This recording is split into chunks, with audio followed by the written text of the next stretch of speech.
All right, guys. Good morning. Good morning to you. It is Thursday, September 9th, 2021. This morning, we're going to be talking a little bit about story selling. Yeah, not storytelling, but story selling and why story selling doesn't work if you're a bad storyteller. So, we're going to talk about exactly what story selling is and then how I believe some people get that wrong, right? Well, how can you go wrong when you're trying to tell a story? Well, if you're not a very good storyteller, that can go south pretty quick. We're going to talk about some of the pitfalls of trying to be a story seller when you're not a good storyteller. Let's get started. It is ultimately important for you to look at your goals, truly what you want to do in your life, and then look at the people who you spend the most time with in your life and figure out if that lines up.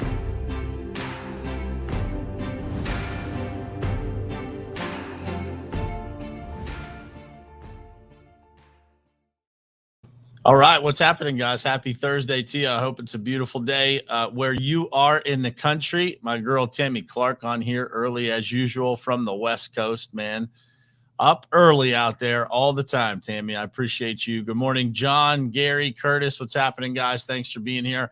We're going to talk this morning a little bit about this concept of story selling. In today's world, one of the things that I like to say about sales is that people love to buy, they hate to be sold. And especially in 2021, I think that that's the case, and when it comes to how people are buying these days and how people are interacting with companies, how marketing is actually working and especially working effectively, you're going to see a lot of storytelling in marketing and in sales. When you can relate the interaction that you are having back to a story that has relevance, has excitement, has a happy ending, has something that is beneficial as to why somebody should actually take the time to buy your product or listen to this story and then consider and compare themselves to that story and how they would actually, consider using the product or service or whatever it is that you're offering. That is called story selling. And when you think about, what story selling looks like, I pulled an article up and I wanted to read some of this to you guys. Everyone knows what storytelling is, but what about story selling? Story selling is the act of selling your product or service through telling a story, but this simple definition encompasses so much more. It puts a human angle to the traditionally dry and boring concept of selling. It connects people to people rather than a faceless corporation to its followers. The fact is, people have been hardwired since our caveman days to pay attention to stories. Uncle Ug's riveting tale of almost becoming a saber-toothed tiger's lunch taught our knuckle-dragging ancestors how to avoid being eaten. These are the examples, guys, of how we relate to stories. There's a great book out there. If you guys have never read, if you're into marketing or you're into business, read the book, Building a Story Brand.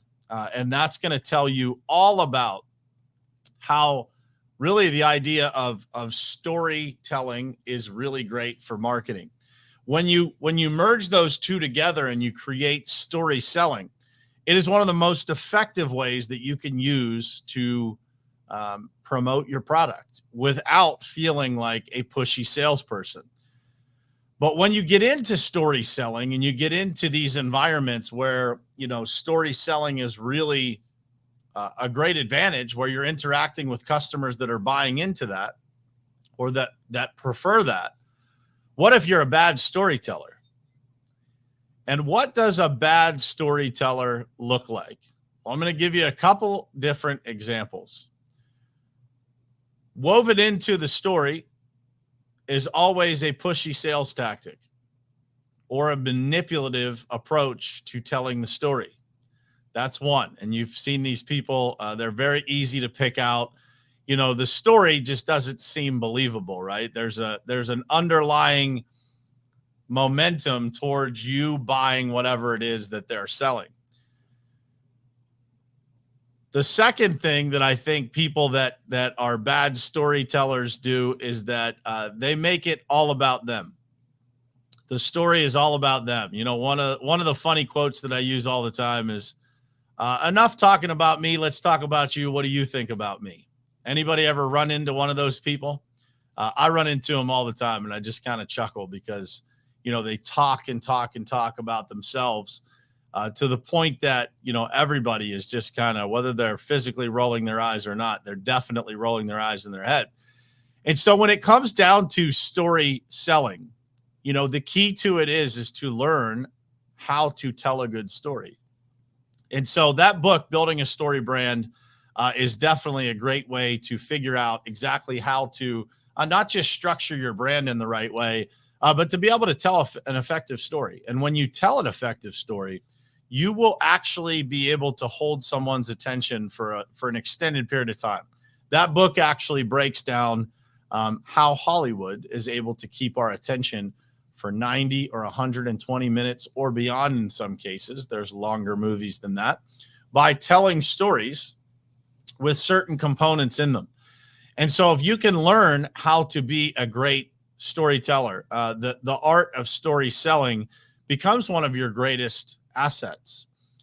You know, some of the things that we try to do in the businesses that I'm affiliated with is really bring people into the story. You know, it's a great way to approach story selling or marketing, is to actually make people part of it, right? Let them see inside the company, let them see inside of what we're doing, and telling the stories of what's actually going on, some of the successes that we've had, some of the challenges that we've had. And if you're able to tell those stories and you're actually able to gain the attention of prospects or customers, or just people that might be able to refer you to other customers or prospects, story selling is one of the most powerful things that you could do, because it's a broad audience, right? You're not necessarily just doing this in a one-on-one fashion, but you can also do that in a group fashion. And so when you're able to tell these stories and you're able to do so in a way that is not salesy, you know, if you can relate this to some of the stories that we see with people who, you know, go through a weight loss journey, for example. When people are able to actually tell that story effectively without you, you know, feeling pressured to buy whatever product it is that they represent, when they just tell the story, the natural reaction of a person on the backside of that story is to do what?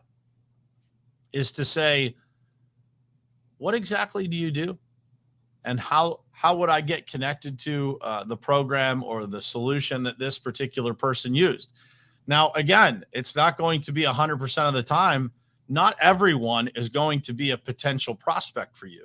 And so when you use this art of story selling, what you're going to find is you're actually going to sift through the potential prospects, and you're going to get to the ones that are most qualified and most interested right out of the gate, because they're going to be the ones taking action and asking the questions of how they can get involved. Now, the opposite for the bad storyteller, the person that's using pressure or manipulative tactics in their story selling, if you're a bad storyteller, you're going to be telling that story. Now you guys can follow what I was saying earlier a little bit better.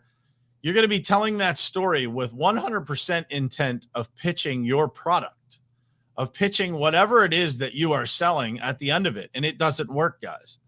It doesn't work. When you are talking to people from a genuine place of presenting value, a couple of ways that are great to be able to story sell without pressure is to educate people, right? To just tell a story of, you know, kind of how something transpired with a customer, how you had a great scenario with a client, with a prospect that turned into a customer. We do it all the time with projects that maybe were challenging and that we were able to guide the customer to a great solution. And generally speaking, if we are telling that story in a group of people who are buyers for the services that we offer, the next sensible thing for them to do is to say, you know, I'm interested in that. And if they're not interested in that, that's okay. We will continue to tell our story. We will continue to share our journey. And those people who are interested in doing business with us, they will find us, right? If you are a great storyteller, it will convert into a great, valuable story selling process. And it is extremely valuable for us to realize that in today's world, again, I will say what I said earlier, people love to buy, they hate to be sold. And so story selling is an incredible way to do that. Now, let's take a step back and ask, how do we actually achieve the best story selling process, story selling experience?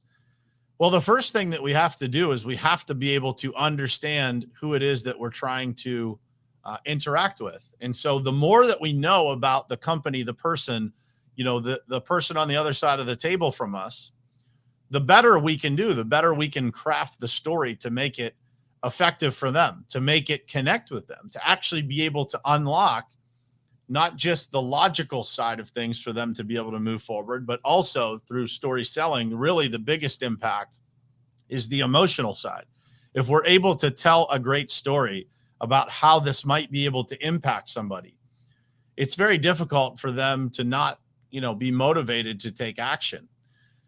And so when we offer a great product and service, and we know that we are the best choice for this potential prospect to be doing business with, and that if they do business with us, they're going to end up with the best result, to be able to use this concept of story selling to be able to activate the emotions in that person gives them the best chance of moving forward with you and not somebody else. And so when you think about the concept of story selling and how you can create emotions around, the idea of what it would look like for them. So ultimately, if I am doing business with someone and I know their situation, Daniel Good just popped on here and said it's raining where he's at, but we'll use Daniel as a great example.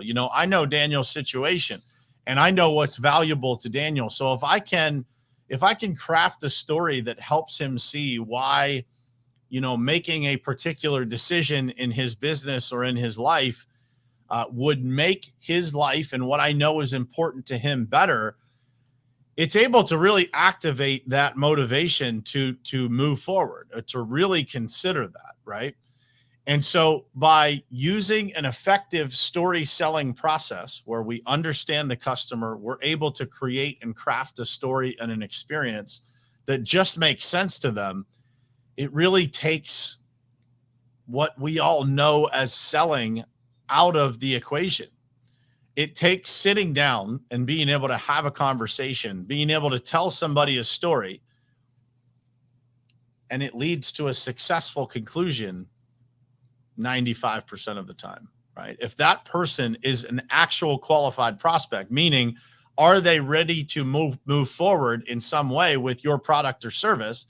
If they are ready to move forward with your product or service, the chances of them moving forward are very high because of your ability to paint the picture, to tell the story of exactly what it would look like if they did and how that would benefit them. And in a lot of cases, they're able to uncover what it looks like if they don't while you're telling them what it looks like if they do. A lot of times, you can weave that into the story, what you've seen happen if they don't move forward. There are some situations in our world, in the construction industry, that if people don't move forward with a project in a specific period of time, it could ultimately end up costing them more money down the road because of deterioration, things like that.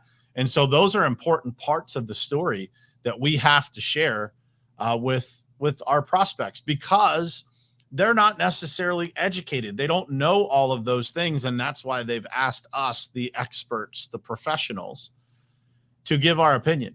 And when we're able to deliver that opinion in a professional manner with a captivating story that allows them to see what it looks like when they move forward, it is a very successful interaction. It's a very relationship building experience when you're able to do this effectively.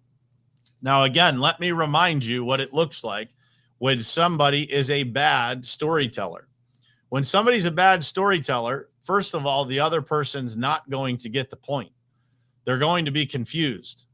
And many times the reason that somebody is a bad storyteller is because they are focused on the wrong thing. They're focused on themselves as opposed to focusing on what is going to be effective to the person across the table. And when you're focused on yourself and you're not focused on the other person, you can really do a very bad job of trying to show them why it's so important.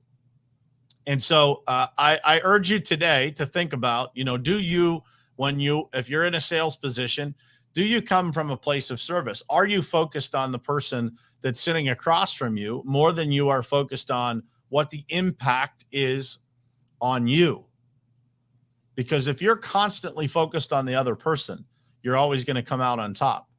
If you're carefully crafting the story to captivate the other person, to be able to show them why it's such a benefit, you're always going to come out on top. If you are a storyteller that is constantly focused on you, that's going to lead to a bad place.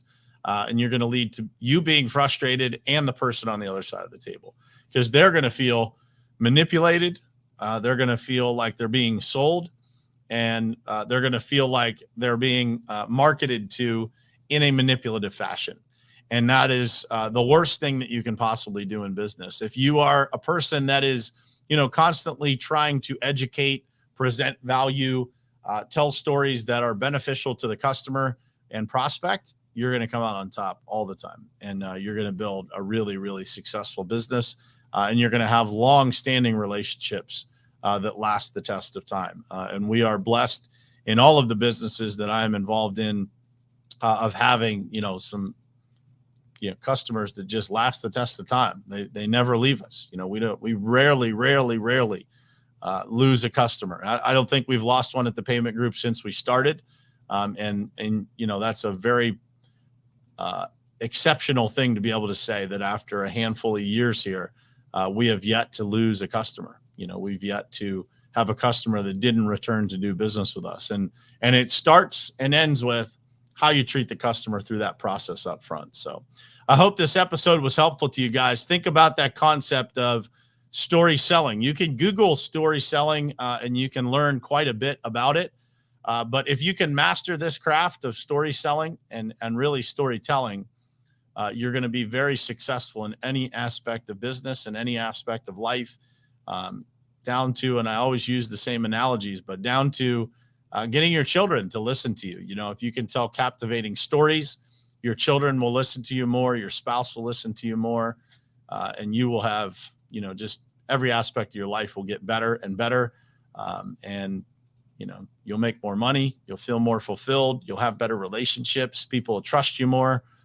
All those things come as a result of your ability to craft and tell a great story. So wishing you guys an amazing Thursday. I will see you guys again tomorrow morning, right here on Morning Perspective. We are on episode 396 tomorrow morning. And that means that episode 400 is just around the corner next week. So, man, I just appreciate you guys more than you can know. Thanks for hanging with me every single morning. Thanks for those of you who are listening on podcast. Man, I appreciate it. The numbers continue to grow week over week, month over month. And that's because of you guys. It's because of you sharing the show. I ask you, if you found value in this, this is a show that could really, this episode is one that could really relate to so many people. And if you are able to share this to somebody and make an impact with them, I would ask you to be able to do that. There's got to be somebody in your life that's either in sales or business, or maybe they're looking to jump into it. But please share it out so we can continue to grow this audience and impact more people. And I'm so grateful for you guys every single morning showing up here. And I will see you again tomorrow morning, same place, same time, right here on Morning Perspective. I love you guys. Thanks for being here.